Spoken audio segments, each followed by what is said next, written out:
All right, Brooke, thank you very much. Actually, we're going to keep the focus on Columbia University. The Trump administration may take the crackdown on Jewish hate even further, reportedly, by pursuing a legal arrangement to put Columbia University under a consent decree.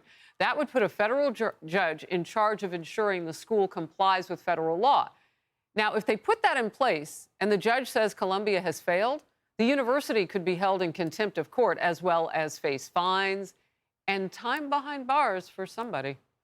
The Wall Street Journal with a headline, Trump administration wants to install federal oversight of Columbia University. And it goes on to say government is aiming to legally bind the school to changes as they negotiate over federal funding. In focus now, Sean Hannity, host of Hannity and host of Sean on Fox Nation. Great to see you. Great to see you, Harris. How are you? I'm well. How are you? I'm very good. By the way, can I start out with one selfish note that praises you? Nothing in the world makes me happier to read that you beat the ladies of that hard-hitting news show, The View. Just makes me very happy. I know you're too humble to probably tell your audience, but I can brag for you. But that makes me very happy. Congratulations. We've been friends a long time. God bless you, my friend. Thank you. And a big reason why I'm here is you. You know that. That's a story. We should tell that story on Sean sometime. I would love for you to come. That would be fun. I did an hour and 40 minutes with Sage Steele last night. I love doing the podcast. I love long form. I love going deep, hard in the paint. It's a lot of fun. But let me go to your question here, because there's a lot of issues that are in play here. If you think of these universities and you look at their anti-harassment, what is your pronoun, which they often have at the beginning of the school year, and their rigid policies, which maybe in some cases are warranted and right. Why did Columbia University allow students to go up to Jewish students or ask students as they were walking past these encampments, oh, are you a Zionist? And if they said yes, they were not allowed to pass through. Why did Columbia University put up with that? Why was their answer to tell Jewish students to stay home and learn from home? And I have a bigger question.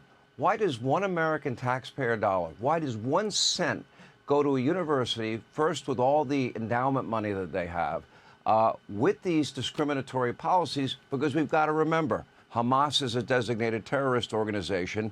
I don't know what part these overeducated kids don't understand about what happened in October of 2023. I'm not sure what part of murder and rape and kidnapping and torture and beheading they don't understand, but apparently their education has not gone far enough. But the idea that one taxpayer dollar goes to these schools that have institutionalized hatred and discrimination is a waste. Why would why would a carpenter, why would a teacher, why would a plumber, why would anybody in the trades have to be paying or contributing money to a kid to go to an Ivy League college? If you want to make the argument, a community college or a trade school that would benefit their life, certainly more cost effective, good for society, but you're not entitled to taxpayer money to go to your ivory tower university. Well, and the point that you're making is one that the Trump administration is looking at now, because they're in negotiations. So $400 million are frozen going to Columbia. And Columbia has kind of, Sean, become the litmus test for all of this. You've got Mahmoud Khalil from that university in now process against the Trump administration as they look to, deal with him, kick him out potentially of the country. They see him as a threat to the United States national security, according to our Secretary of State, Marco Rubio. But $400 million for what exactly? Because the egregious things that you've just listed, I would argue you could get those for free, and that's shameful. But to pay the school while that goes on is beyond shameful. It is a designated terrorist organization. The Secretary of State, Secretary Rubio, is 100% right. In the charter of Hamas, it says it calls for the destruction of Israel. These are groups that believe in death to Israel, death to America. This is a terrorist organization. It's not that long ago that we were covering 9/11/01.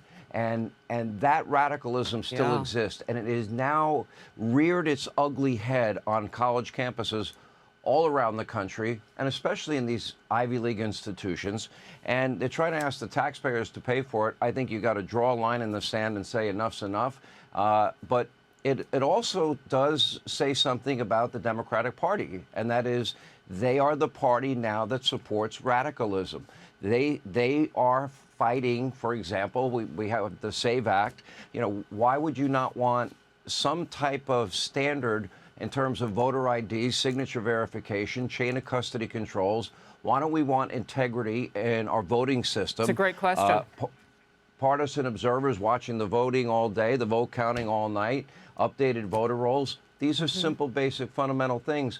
Proving that you are an American, that you really have a right to vote, is that so difficult to ask somebody to do? Because if I want to buy a beer or a Juul pod, or if I want to buy even a Zyn nicotine pouch, which I shouldn't admit that I use, I need to show an ID.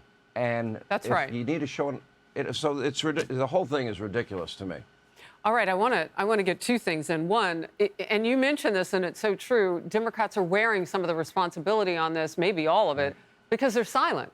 And you can say, well, a few people have spoken up. My goodness, there are hundreds of them who work between the Senate and the House. It should be deafening how much they're speaking up, but it's not. And then there's this point. In the House, though, some key legislation now has advanced President Trump's agenda on this very thing. You mentioned the SAVE Act. It mandates proof of citizenship to vote in federal elections. Only 4 Democrats crossed party lines to join Republicans in voting for it. So again, not only are they silent, but they're not going to vote for making our elections for us as Americans. The measure would also require removing non-citizens from voter rolls. Most Democrats made the same argument against the bill ahead of the vote. Republicans now clapping back. Watch this. 70 million American women will be unable to register to vote using their birth certificate simply because they changed their name upon marriage. This backward legislation would immediately disenfranchise the 69 million women who have changed their names after marriage or divorce. If you're a married woman, I guess Republicans don't want you to vote. Bless my colleagues' hearts on the other side of the aisle, using married women as a gotcha for voting. I've never had to bring my birth certificate to prove that I was a registered voter. Since we're using women as bait here, maybe in the next round of debates, they could explain to us exactly what a woman is. Oh, Sean, it got chippy in that room. But look, here's the big question.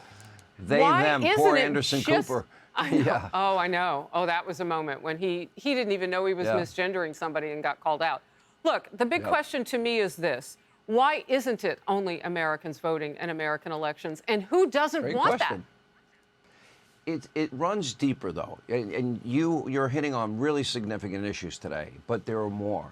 I mean, think about this. They have now, the Democratic Party is so radicalized. Their leaders are Jasmine Crockett, AOC, and, you know, Bernie Sanders handing off, I guess, the mantle to AOC. This is a party now that that champions the rights of men to play women's sports.